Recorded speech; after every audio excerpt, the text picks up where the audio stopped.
जय श्री ओम नमः सिद्धेभ्य नमो अयहंसाणं नमो सिद्धाणं नमो आयरियाणं नमो वज्रायाणं नमो लोवे सवसावोणम् मंगलम भगवान वीरो मंगलम गौतमो गणी मंगलम कुंद कुंदाद्यो जैन धर्मोस्तु मंगलम सर्वमंगल मांगल्यम सर्वकल्याणिकारकम् प्रधानं सर्वधर्माणां जैनं जयतो शासनं जैनं जयतो शासनं जैनं जयतो शासनम् श्रीमान् निभस्वत्रैतुङ्गशालम् जगद्गृहं बोधमाया प्रदीपा समन्वितो द्योतयते यदीयो भवन्तु ते तीर्थङ्कराश्रयेण।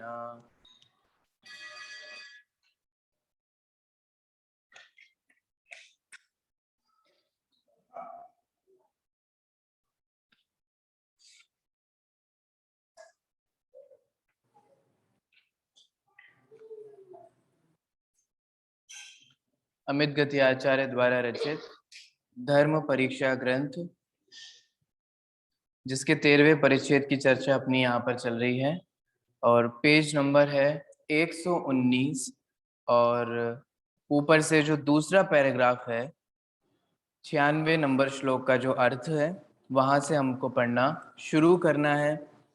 कल्पित रागी द्वेषी देवताओं का प्रसंग यहाँ पर चल रहा है और वे देवता नहीं हैं। देवता वे ही हो सकते हैं जो वीतरागी हो और सर्वज्ञ हो, और अन्य मतावलंबी के जो देवता हैं वे कैसे हमारी ही तरह दोषों से युक्त हैं, हमारी ही तरह राग द्वेष करने वाले हैं और हमारे ही तरह अल्पज्ञ हैं। कई तो ऐसे भी काम किए हैं उन्होंने जो हम नहीं भी करेंगे, कर भी नहीं सकते, ना कभी सोच सकते हैं, तो ऐसे तो वहां वे हैं।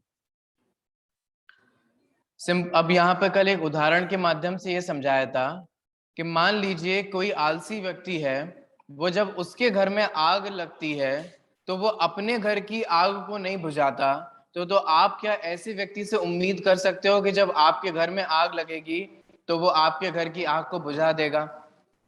नहीं बुझाएगा। जो व्यक्ति अपने घर की आग को नहीं बुझा रहा है वो दूसरे व्यक्ति के घर में लगी हुई आग को कैसे बुझाएगा? ऐसे ही जो देवता स्वयं राग द्वेष से पीड़ित हैं, स्वयं दुखी हैं, स्वयं उन संसार के दोषों से युक्त हैं, वे हमारे को दोष मुक्त, पाप मुक्त, कषाय मुक्त, सुखी कैसे कर सकते हैं? देखिए आगे बढ़ते हैं। द्वेष, राग, मद और मोह से मूढ़ता को प्राप्त हुए जो प्राणी अपने ही सुखप्रद कारणों को नहीं जानते हैं, वे दुर्बुद्धि जन दूसरे के लिए शाश्वतिक मुक्ति के मार्ग का समीचीन धर्म का उपदेश कैसे कर सकते हैं, अर्थात नहीं कर सकते। क्या कह रहे हैं? माने वे जो देवता हैं वे स्वयं तो राग द्वेष मोह से पीड़ित हैं, उन्हें स्वयं तो समीचीन धर्म पता नहीं, स्वयं तो सच्चा मार्ग पता नहीं, तो वे दूसरों को सच्चे मार्ग पर, सुखी के मार्ग पर कैसे लगा सकते हैं? सिंपल सी बात है, जो स्वयं वे दुखी हैं, कैसे दुखी हैं, कैसे पता चलता है आप लोगों को बताओ? वे तो बोलते ही नहीं कि हम दुखी हैं, लेकिन कैसे पता चल रहा है? हाँ, ये जो हमारे को जो अवस्थाएं होती रहती है ना, कोई हमारा अच्छा कर दे तो हम उसे इष्ट मानते हैं, कोई हमारा बुरा कर दे तो हम उससे बदला निकालते हैं, है ना? शत्रुओं का संहार करते हैं, मित्रों से प्रेम करते हैं, खाते हैं, पीते हैं, सोते हैं, ये सारे काम करते हैं, वही सारे काम वे कर रहे हैं। जैसे आप द्वेष से पीड़ित हो, कषाय से पीड़ित हो, काम से पीड़ित हो, ऐसे अन्य अन्य कषायों से पीड़ित हैं, ऐसे वे भी पीड़ित हैं। अगर हमें राग होता है, हमें द्वेष होता है, तो हम दुखी हैं, ये समझ में आता है कि नहीं आता है? ऐसे वे भी हैं। देखिए, तो यहाँ यही कह रहे हैं भैया, उनसे हम सच्चे धर्म की, सच्चे मार्ग की उम्मीद कैसे कर सकते हैं? जिनकी चेतना अर्थात विचार शक्ति नष्ट हो चुकी है, उन दुष्ट जनों ने काम और भोगों के वशीभूत होकर दुखदायक नरकवास को अर्थात नारक पर्याय के दुख को न देखते हुए अन्य स्वरूप से स्थित इन तीनों लोकों के स्वरूप को अन्य प्रकार से अर्थात विपरीत स्वरूप से उपदेश किया है। क्यों वशीभूत होकर के किया है? आप देखो, इंटेंशन समझो। क्योंकि जिन्होंने ये सब कल्पनाएं की हैं, ग्रंथ लिखे हैं, ये सब बनाए हैं, वे स्वयं किससे पीड़ित थे? है ना, वे स्वयं काम भावना से पीड़ित थे। तो सबसे बढ़िया हो ना कि अगर हमारे भगवान भी वो करें तो हमारे को भी वो छूट मिल जाएगी। ठीक है, हमारे को कोई रोका टोकी नहीं करेगा। कोई कहेगा तो हम कह देंगे देखो विष्णु जी ने ऐसा किया था। ठीक है, नजीर दी जाती है कि नहीं दी जाती है? रामचंद्र जी ने ऐसा किया था, उन्होंने ऐसा किया था। महादेव भी तो तपस्या से भंग करके ग्रस्त दशा अंगीकार कर ली थी, है ना। तो कामी लोगों को क्या मिल जाता है? एग्जाम्पल मिल जाता है। इससे क्या होता है? इसके सहारे वे अपने भोगों को भोग लेते हैं। इसका मतलब उनके चित्त में कलुषित अभिप्राय था, और उस कलुषित अभिप्राय के लिए अपने कषायों के पोषण के लिए उन्होंने ये शास्त्र लिखे और ये सारी बातें लिखी। देखिए, लोक में संसार रूप समुद्र में गिराने वाले अर्थात कुमार्गों में मिथ्या दर्शन, मिथ्या ज्ञान और मिथ्या चारित्र से मोक्ष मार्ग के व्याप्त होने पर जो दुर्बुद्धि प्राणी उसका अर्थात सन्मार्ग और कुमार्ग का विचार नहीं करता, वह मोक्ष रूप भवन को कैसे जा सकता है? अर्थात नहीं जा सकता है। क्या कह रहे हैं यहाँ? ये कह रहे हैं कि अगर हम ये विचार नहीं करें कि क्या मोक्ष का मार्ग है और क्या संसार का मार्ग है, तो हमारे को कभी मोक्ष नहीं हो सकता। और मोक्ष का मार्ग मतलब हम कभी निर्णय नहीं करना चाहते कि सच्चा देव कौन है। बोलो कितने लोग होंगे? आप लोग खुद सोचो, कितने जैनी भाई होंगे? अभी सिर्फ जैनी भाइयों की बात कर रहे हैं, पूरी दुनिया को छोड़ दो, है ना। पूरी दुनिया में तो कोई विचार नहीं करता, क्योंकि जो जिस धर्म को मानता है, उसी धर्म में जो देवी देवता हैं उनको वे अपना उपासक मानते हैं, अपना अपना आराध्य मानते हैं, और अपने आप को उनका उपासक समझते हैं। विचार करो, कितने जैनी भाई ये सोचते हैं कि देव का स्वरूप क्या है, देव किसे कहते हैं, यही देव क्यों है, अन्य देव क्यों नहीं है? सोचो। आपको पता है यहाँ कह रहे हैं कि अगर आप ये विचार नहीं करोगे तो फिर मोक्ष के सपने देखना छोड़ दो, है ना। कोरी बातें मत बनाओ कि मोक्ष चाहिए, है ना। ऐसे बातें बनाने से मोक्ष नहीं मिलता। हाँ, वही तो। हम कितने लोग ये विचार करते हैं कि सच्चे शास्त्र का स्वरूप क्या है? अरे कितने लोग शास्त्र ही पढ़ते हैं? जरा यही विचार करो। चलो कदाचित देव और शास्त्र का स्वरूप विचार कर भी लें तो उसमें हमारे को कोई हंगामा नहीं लगता, कोई विवाद नहीं लगता। लेकिन जैसे ही कह दिया जाए कि एक बार ये भी तो विचार करो कि गुरु का स्वरूप क्या है, तो यहाँ विवाद खड़ा हो जाता है। हमें ऐसा लगता है कि हमारे को भड़काया जा रहा है, हमारे को ऐसा लगता है कि ये आपत्ति भरी बातें बोल रहे हैं। लेकिन ऐसा क्यों है? मोक्ष मार्ग के लिए देव शास्त्र गुरु का स्वरूप समझना हमारे लिए जरूरी है। यहाँ साफ साफ लिख रहे हैं, अगर हम ये विचार नहीं करेंगे कि देव कौन है कौन नहीं है, शास्त्र किसे कहते हैं किसे नहीं कहते हैं, गुरु कौन है कौन नहीं है, इसके बिना विचार किए अगर आप मोक्ष जाने के सपने देख रहे हो, अपना कल्याण करने के सपने देख रहे हो, तो यहाँ कह रहे हैं कि भैया मोक्ष भवन नहीं जा सकते आप, आपको ऐसे मोक्ष नहीं होता। प्रथम सीढ़ी है, सबसे प्रथम में प्रथम देवशास्त्र गुरु के स्वरूप का विचार करना। संसार का मार्ग क्या है? बोलो, सात तत्व संबंधों में यही तो आता है। आश्रय बंध क्या है? संसार के मार्ग है। ठीक है, संवर निद्रा क्या है? मोक्ष के मार्ग है। और मोक्ष का स्वरूप समझेंगे तभी तो हम उस मोक्ष के मार्ग पर अग्रसर होंगे। जीव का स्वरूप ना जाने, अजीव का स्वरूप ना जाने, तो ये बेसिक है। अगर आप सात तत्व के स्वरूप पे श्रद्धा नहीं करोगे, देव शास्त्र गुरु के स्वरूप पे श्रद्धा नहीं करोगे, क्या तत्व है क्या तत्व नहीं है, कौन देवशास्त्र गुरु है कौन नहीं है, इसका विचार नहीं करोगे तो यहाँ कह रहे हैं इसके बिना आपका कल्याण नहीं हो सकता, आपका हित नहीं हो सकता। इनडायरेक्ट वे में कहा जा रहा है कि आप सुखी नहीं हो सकते। देखिए यहां साफ साफ कहा है।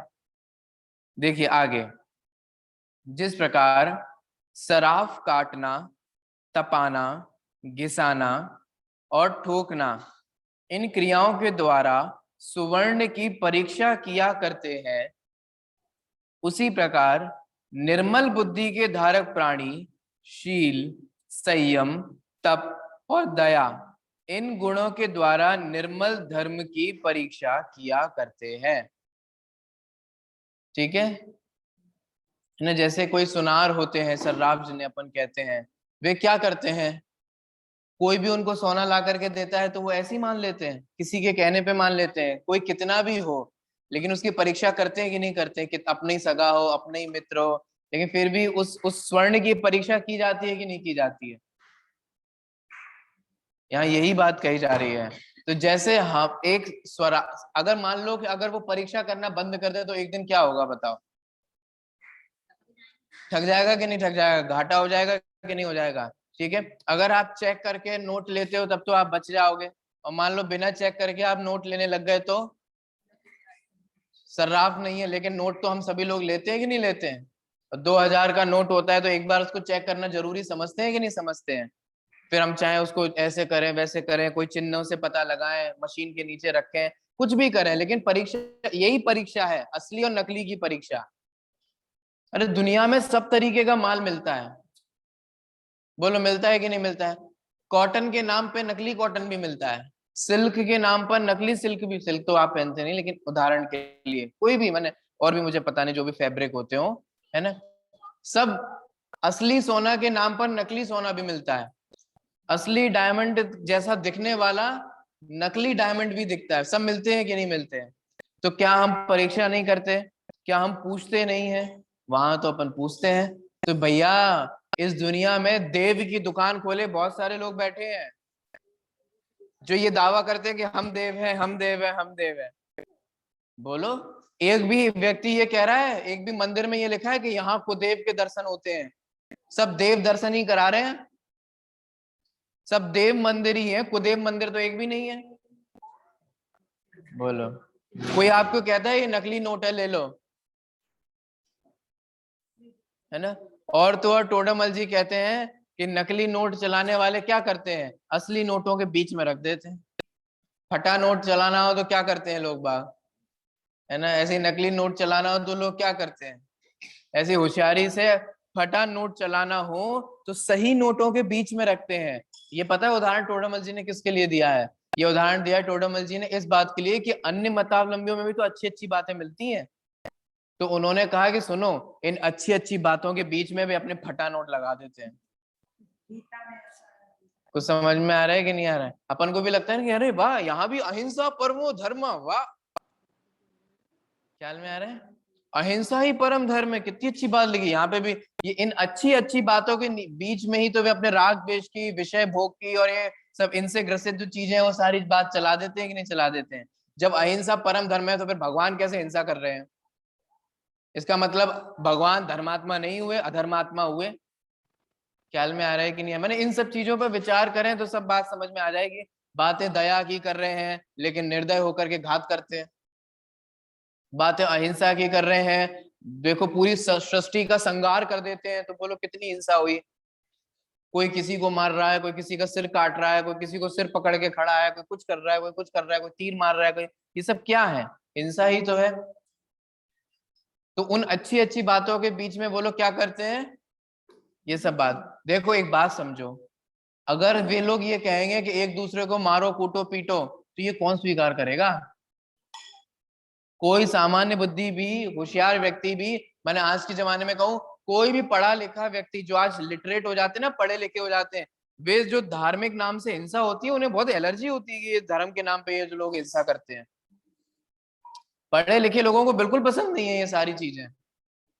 क्यों, क्योंकि वे विचारवान है, वे समझते हैं कि कुछ भी हो धर्म इंसान से बड़ा नहीं है, मारना कूटना पीटना ये कभी धर्म नहीं हो सकता। कुछ ख्याल में आ रहा है? इतना तो उन सबको बेसिक समझ में आता है। कोई कि तुम किसी जीव को मारो, किसी को पीड़ा पहुंचाओ और उसको तुम धर्म समझो, ऐसा धर्म नहीं हो सकता। इतनी बुद्धि पढ़ने लिखने वाले लोगों के दिमाग में भी कदाचित किन्हीं किन्हीं पढ़ने लिखने वाले लोगों के लोग में आती है। तो अगर वे हिंसा की बातें करेंगे, भोगों की बातें करेंगे डायरेक्ट डायरेक्ट, तो वो कौन मानेगा? कोई नहीं मानेगा। लेकिन अच्छी अच्छी बातों के बीच में एक दो बातें खुरापाते वाले छोड़ देंगे, तो पॉसिबिलिटीज है कि उन बातों को मान लिया जाएगा कि देखो देखो धर्म को अहिंसा का उपदेश दे रहे कि नहीं दे रहे, देखो कितनी अच्छी बात कह रहे हैं, बात तो बहुत अच्छे कर रहे हैं, बात तो बहुत बढ़िया कर रहे हैं, देखो अच्छी बात कर रहे हैं, अच्छी बात कह रहे हैं। तो उन अच्छी अच्छी बातों के बीच में एक दो खुराबाते बातें वहां मिल जाती हैं। देखिए, तो यहाँ ये कहा जा रहा है कि जैसे शराब स्वर्ण की परीक्षा करता है ना, ऐसे हम लोगों को भी क्या करना चाहिए, है ना, धर्म की परीक्षा करनी चाहिए। धर्म की परीक्षा कैसे करोगे? कि जहां राग द्वेष को धर्म बताया जा रहा हो, वह धर्म नहीं हो सकता, है ना। वीतरागता ही धर्म है, अहिंसा ही परम धर्म है। ठीक है, जहां अहिंसा को धर्म बताया जाए, दया को धर्म व्यवहार से दया आदि को, तप आदि को, संयम आदि को धर्म बताया जाए। ये नहीं कि तुम ब्रह्मचारी हो तो छोड़ो, पहले ये ब्रह्मचर्य छोड़ो, गृहस्थ दशा में जाओ, बच्चे बच्चे करो और फिर आना। तो बोलो ये संयम का उपदेश है कि असंयम मार्ग का उपदेश है? बोलो। अच्छे खासे संयमित व्यक्ति को आप किसके लिए प्रेरणा दे रहे हो? असंयम की प्रेरणा हुई ना, ये कहाँ संयम की प्रेरणा हुई? एक बाल ब्रह्म पढ़ी थी ना कहानी, याद है ना? बाल ब्रह्मचारी व्यक्ति को फोर्स किया गया कि छुआछूत जैसा व्यवहार किया गया, क्यों? क्योंकि तुमने शादी नहीं की। तो बोलो ये ग्रंथ का जो उपदेश है, इस कहां से हमारे को संयमित होने के लिए कह रहा है? ये तो ये कह रहा है कि आराम से भोग भोग सकते हो आप, आपको छूट है, और आपको भोग भोगना अनिवार्य है। जब तक आप पत्नी नहीं हो, बच्चे नहीं हो, तब तक आपका भी कुछ नहीं हो सकता। देखिए आगे, जो विवेकी जन परीक्षा करके, विवेकी जन परीक्षा करके निर्दोष देव, शास्त्र, चारित्र और गुरु की उपासना किया करते हैं, वे शीघ्र ही कर्म सांकल को काटकर पवित्र व अविनश्वर मोक्ष पद को प्राप्त करते हैं। परीक्षा समझ में आ रहा है? परीक्षा करनी पड़ेगी, वरना आप लुट जाओगे। भगवान महावीर के नाम पर आपको कपड़े वाले भगवान महावीर भी मिल जाएंगे, मिलेंगे कि नहीं मिलेंगे? वो तीर्थंकर वाले ही, तीर्थंकर के नाम से, भगवान महावीर के नाम से, जिनका सिंह चिन्ह है, मिल जाएंगे। जिनकी आंखें बड़ी बड़ी होंगी, श्वेतांबर भाइयों के यहाँ मिल जाएंगे। तो क्या करोगे बोलो? भगवान महावीर है ऐसे सोच करके नमस्कार करोगे कि परीक्षा करोगे? ना, भगवान महावीर तो वितरागी है, सर्वज्ञ है, ये वस्त्र है, ये इतने सब कुछ लेप चल रहा है, श्रृंगार चल रहा है। ये श्रृंगार बोलो किसका प्रतीक है? राग का प्रतीक है। इसका मतलब ये हमारे भगवान नहीं हो सकते, क्योंकि राग इनका प्रत्यक्ष दिखाई दे रहा है। बोलो परीक्षा करेंगे कि नहीं करेंगे? नहीं करोगे तो लुटोगे। लुटाओ अपनी श्रद्धा, बहुत है लूटने वाले। कोई भी बाबा, कल ही एक प्रसंग सुना, बहुत होशियार व्यक्ति थे, अपने आप को बहुत होशियार समझते थे, किसी बाबा के चक्कर में आए, उन्होंने ना जाने प्रसाद के नाम से उनको कुछ खिलाया, और वो खिलाने के नाम पे बहुत दिनों से 2-3 महीने तक गायब ही रहे। तो एक दिन लौट करके अंडरवियर बनियान पहन के आ गए, कुछ नहीं, सारा लौटा करके आ गए कि पता नहीं क्या हुआ, क्या हुआ, कुछ उन्हें कुछ याद भी नहीं। बोलो, साधुओं के नाम पर ऐसे साधु नहीं मिलेंगे आपको? बीड़ी पीने वाले, तम्बाकू खाने वाले, अयत्नाचार करने वाले, भोग भोगने वाले, गंदे काम करने वाले नहीं मिलेंगे आपको? क्या करोगे? परीक्षा नहीं करोगे? ऐसे सब जगह लुटाते फिरोगे अपनी श्रद्धा? बोलो, आपकी कोई वैल्यू नहीं है क्या श्रद्धा की? विचार करने वाली बात है ना, सोचने वाली बात है।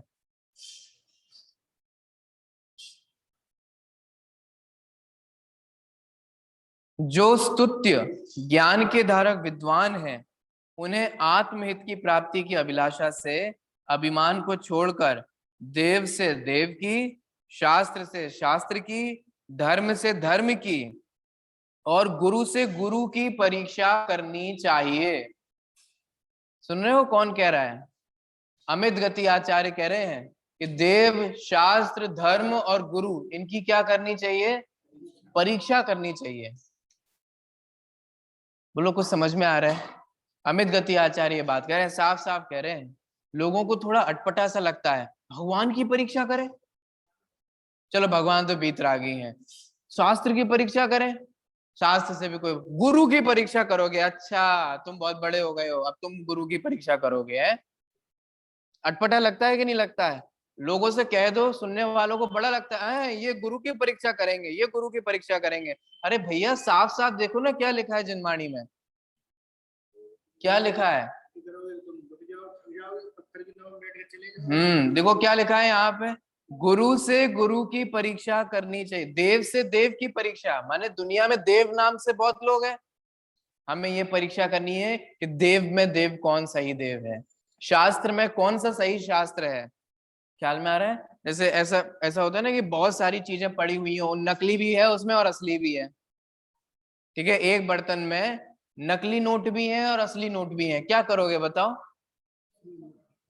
है ना, परीक्षा करके हम निकाल के देखेंगे कि नहीं देखेंगे कि वो रिजर्व बैंक ऑफ इंडिया है कि चिल्ड्रन बैंक ऑफ इंडिया का है।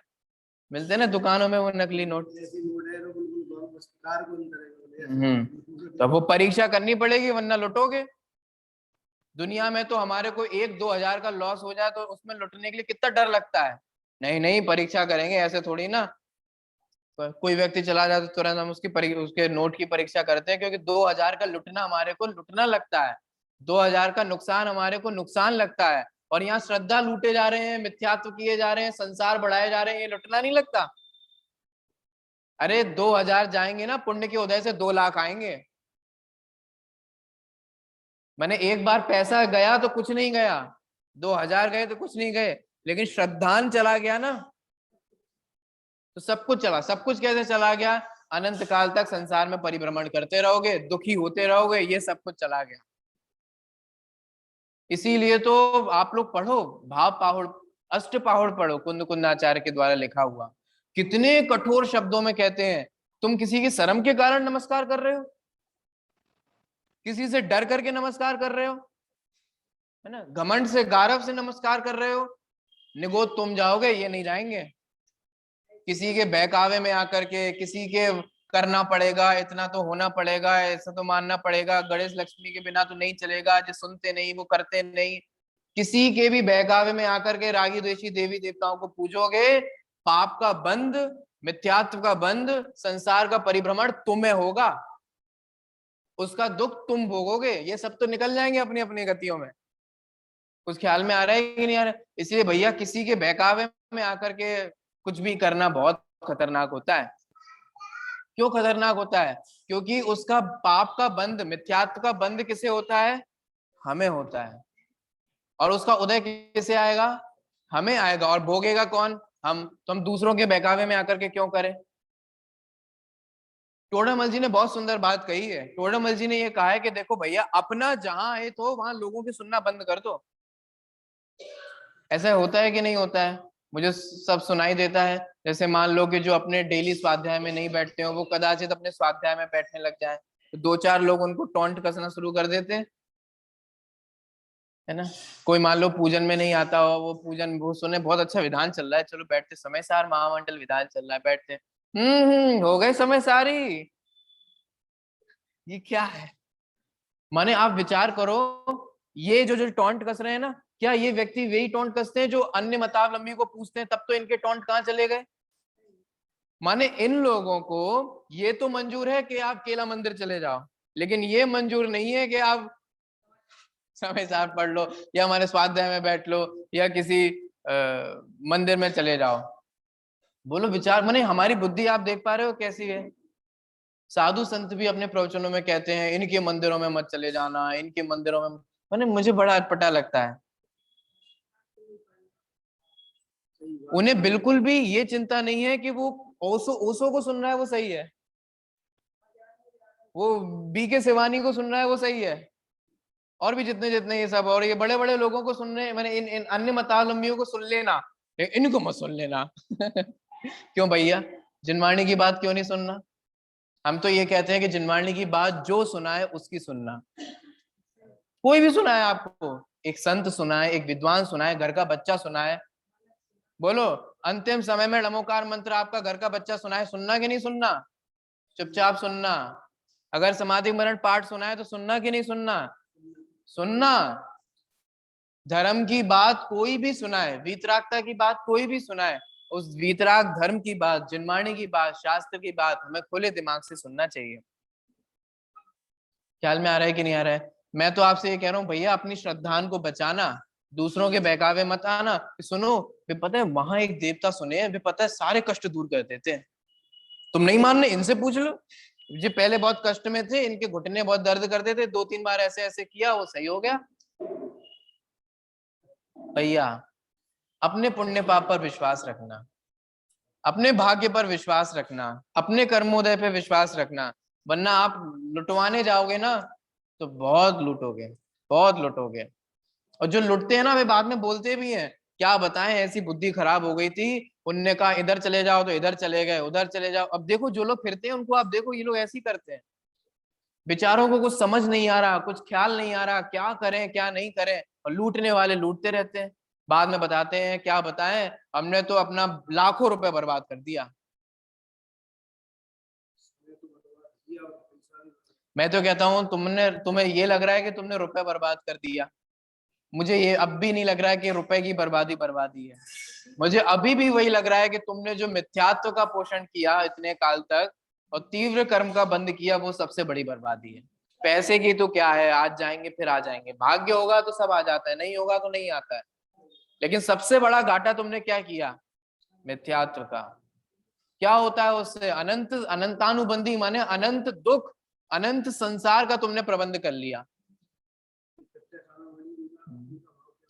ये अलग अलग है, कोई देश व्रत ना होने में निमित्त बनते हैं, कोई महाव्रत ना होने में निमित्त बनते हैं, है ना, कोई सकल चारित्र के ना होने में निमित्त बनते हैं। देखिए,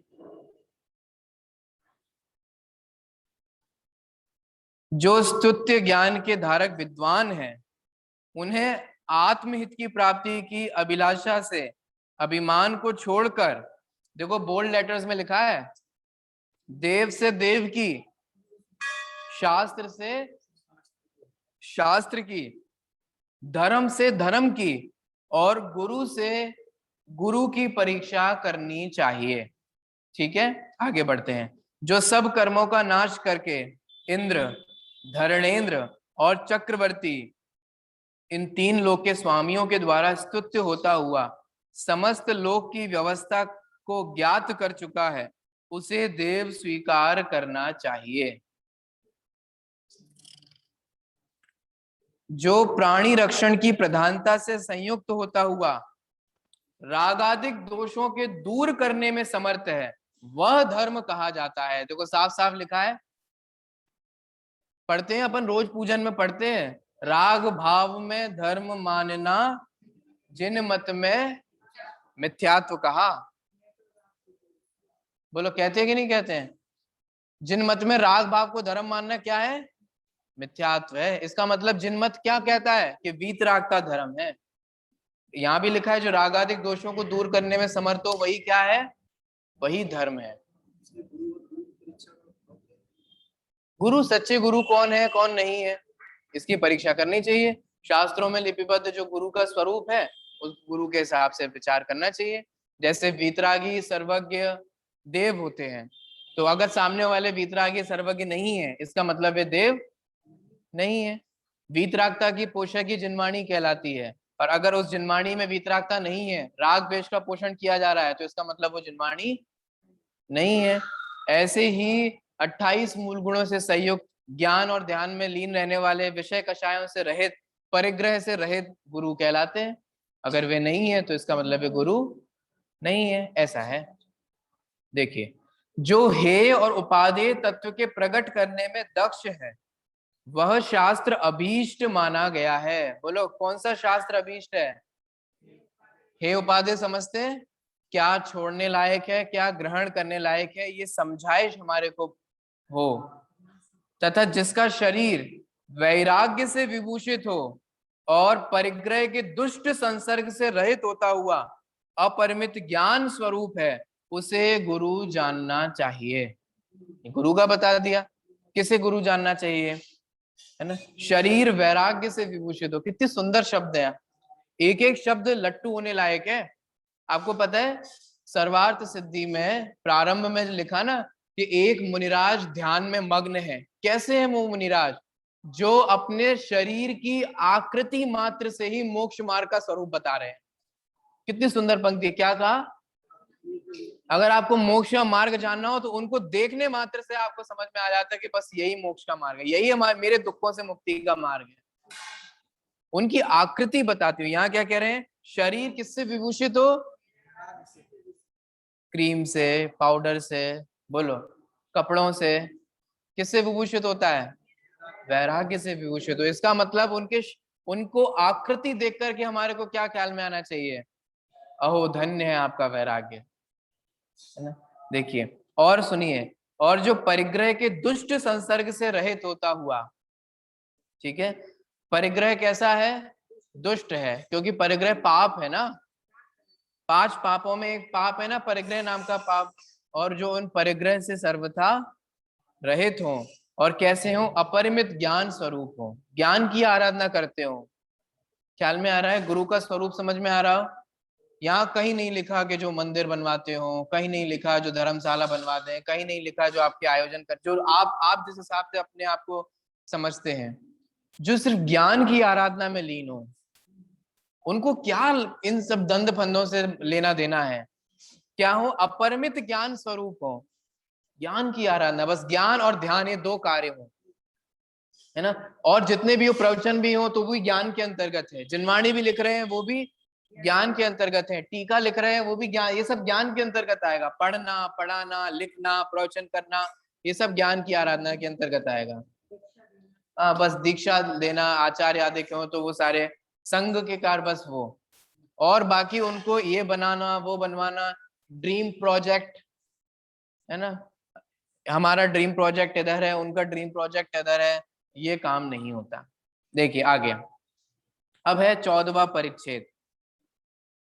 तत्पश्चात मनोवेग पवन वेग से बोला कि हे मित्र, मैं अब तुझे और भी कुतूहल करता हूं, कहता हूं, आश्चर्यजनक वृत्त को दिखलाता हूं।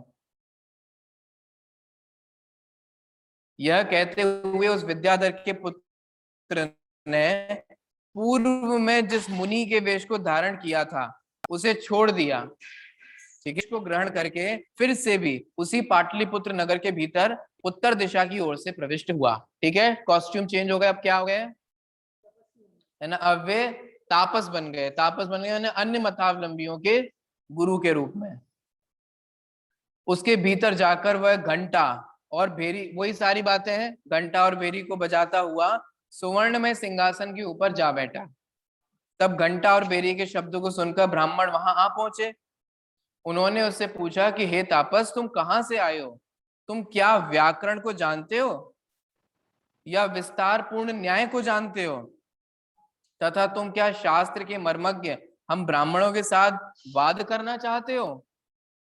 इस पर तापस वेशधारी मनोवेग बोला कि हे ब्राह्मणों, मैं अमुक गांव से आया हूं तथा मैं व्याकरण, न्याय और वाद इनमें से किसी को भी नहीं जानता हूं।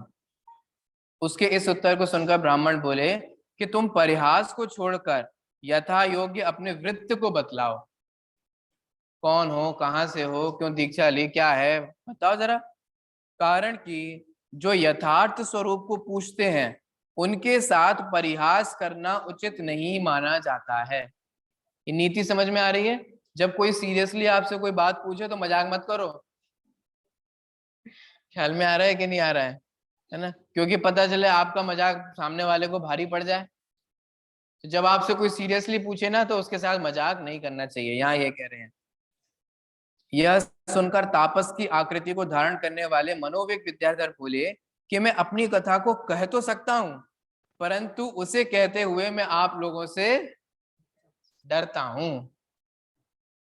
हे विप्रो, इसका कारण यह है कि योग्य भाषण करने पर भी अविवेकी दुष्ट जन उसके विषय में अयोग्य पने का आरोप लगाकर शीघ्र ही उपद्रव कर बैठते हैं। कुछ ख्याल में आ रहा है? बस आप देखो, सच में ही ऐसा होता है। उपद्रव करने वाले क्या करते हैं, कोई एक किसी का भाषण चल रहा हो, उस भाषण में से एक क्लिप उठाएंगे और देखो इनने ये बोला, देखो इनने ये बोला, और उपद्रव करना शुरू कर देंगे। होता है कि नहीं होता है? बोलो, आजकल पॉलिटिक्स के जो नेता होते हैं, वे लोग क्या बोल रहे हैं क्या नहीं बोल रहे हैं, उनकी एक दो शब्द निकाल करके, एक दो सेंटेंसेस निकाल करके वो क्लिप घूमती है कि देखो देखो देखो तुम्हारे नेता क्या कर रहा है, देखो देखो देखो क्या कर रहा है। ये उपद्रवी लोग होते हैं, क्योंकि इन्हें पता है कि इनकी दाल तभी गलेगी जब समाज में उपद्रव बना रहेगा। अगर समाज में शांति हो जाएगी तो फिर मजा क्या। आपको पता है, ये जो बड़े बड़े नेता होते हैं ना, जो शांति का भाषण देते हैं, एक्चुअल में ये नहीं चाहते कि कभी शांति हो। ये लोग एक्चुअल में चाहते हैं कि हिंदू मुसलमान में हमेशा संघर्ष चले, क्योंकि वोट बैंक ही उनका आधार वही है।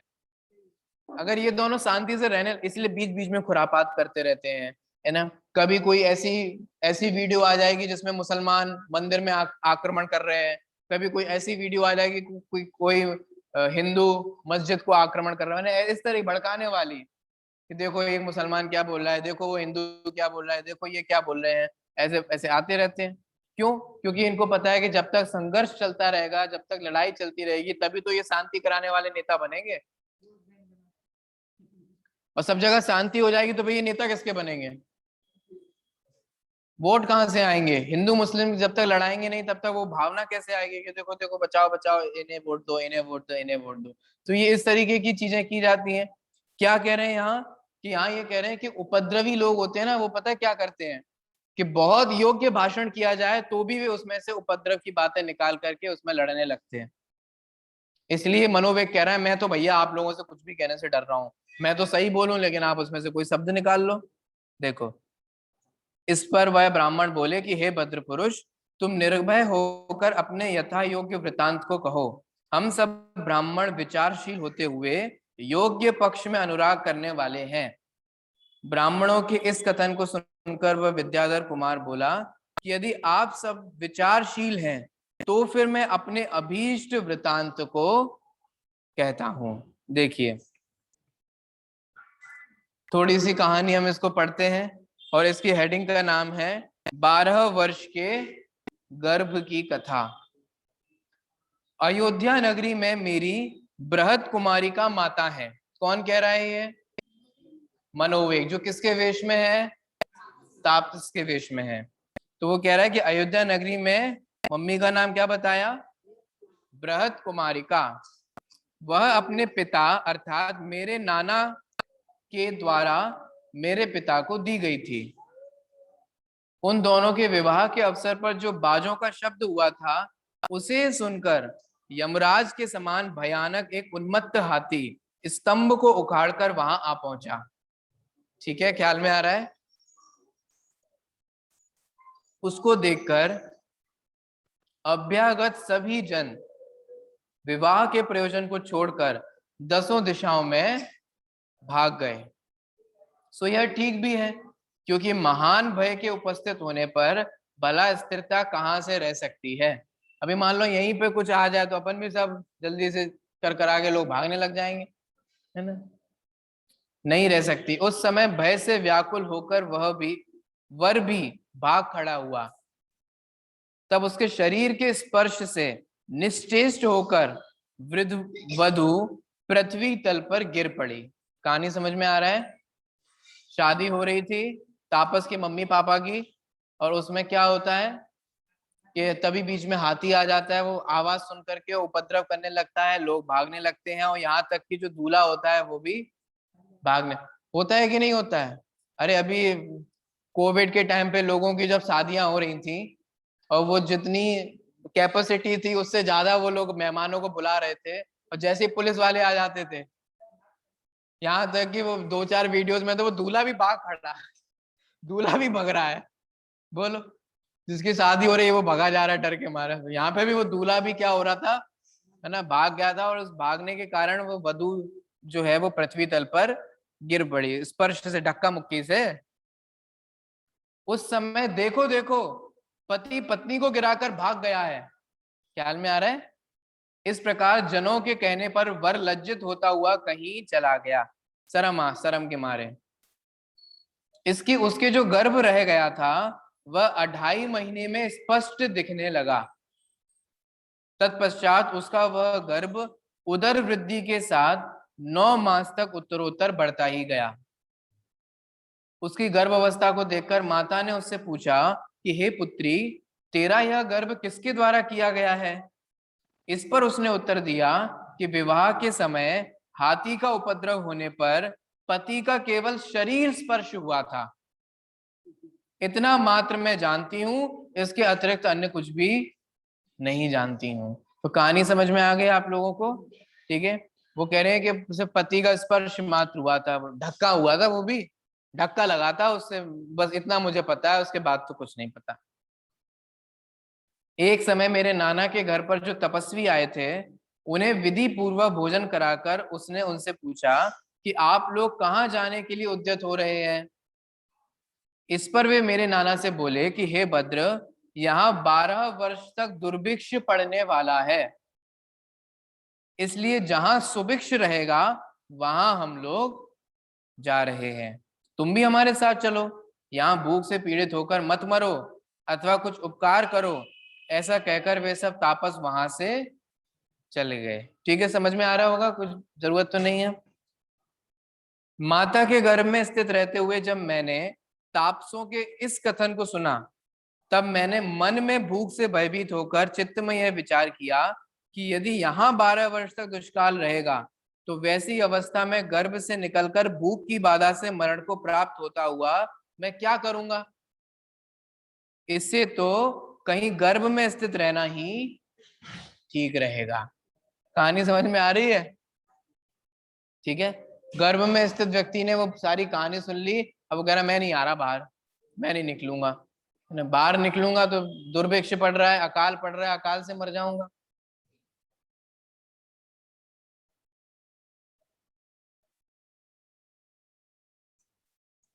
यही सोचकर मैं 12 वर्ष तक उस गर्भ में ही स्थित रहा। कितने साल तक? तो दो दो चीजें समझ में आ रही हैं। एक तो वर के स्पर्श, धक्का लगने मात्र से वो गर्भवती हो गई, और दूसरी अकाल की खबर सुनकर के 12 वर्ष तक वे गर्भ में ही रहे। सो ठीक भी है, भूख के भय से पीड़ित प्राणी भला कहां पर नहीं अवस्थित होता है, अर्थात वह भूख के भय से व्याकुल होकर उत्तम व निकृष्ट किसी भी स्थान में स्थित होकर रहता है। इस प्रकार मेरे गर्भस्थ रहते हुए उस दुष्काल के बीत जाने पर वे तापस वापस आकर फिर से मेरे नाना के घर पर आए। तब मेरे नाना के पूछने पर वे तापस बोले कि हे भद्र, अब सुभिक्ष हो चुका है, इसलिए हम अपने देश में आ गए हैं।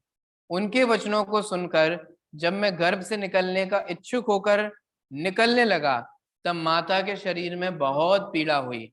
तब वह चूल्हे के आगे कथड़ी डालकर अचेत होती हुई पड़ गई। इस अवस्था में मैं वहां माता के उदर से निकलकर राख में गिर गया। तत्पश्चात मैं उठा और बर्तन लेकर माता से बोला कि माँ, मैं बहुत भूखा हूं, मुझे भोजन दे। ठीक है, पूरी कहानी समझ में आ रही है? उस समय अब मनोवेग बोल रहे हैं, तो इसका मतलब ऐसे ही नहीं बोल रहे होंगे। आपने अभी तक मनोवेग की पूरी कहानियां देखी हैं? पिछले कमंडलू वाली कहानी बताई थी, तो वो ऐसे ही नहीं बताई थी, है ना। अब ये सब ब्राह्मण बोलेंगे कैसे तुम बकवास कर रहे हो, है ना, स्पर्श मात्र से तुम्हारी माता को गर्भ हो गया, जबकि उनके यहाँ ऐसी बहुत कहानी भरी पड़ी मिलेंगी। देखिए, उस समय मेरे पूज्य नाना ने उन तापसों से पूछा कि हे तपोरूप धन के धारक साधु जन, क्या आप लोगों ने ऐसे किसी व्यक्ति को देखा है जो जन्म से ही भोजन की मांग कर रहा हो? बोल करके वहां वहां करके तो सभी करते हैं, रो करके तो सभी करते हैं, लेकिन ऐसे बोल करके मम्मी लाओ खाना दो, थाली लगाओ, ऐसे देखा है बर्तन उठा करके? इस प्रश्न के उत्तर में वे बोले कि यह एक आकस्मिक उपद्रव है, इस बालक को स्पष्टतया घर से निकाल दो, अच्छा नहीं है ये, अन्यथा हे सत्पुरुष, तेरे यहाँ यह विघ्न बाधाओं की परंपरा उत्पन्न होगी। तत्पश्चात माता ने मुझसे कहा कि अरे दुख पूर्वक जन्म लेकर मुझे संतप्त करने वाले कुपूत, जा तू यमराज के घर जा, मर जा, वही यमराज तेरे लिए भोजन देगा।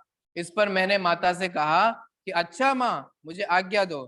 तब माता ने कहा कि जा, मेरे घर से निकल जा। ठीक है, तो इस प्रकार से यहाँ पे ये कहानी हुई, कहानी आगे बढ़ेगी। अगली आगे की कहानी जो है उसकी चर्चा अपन कल करेंगे।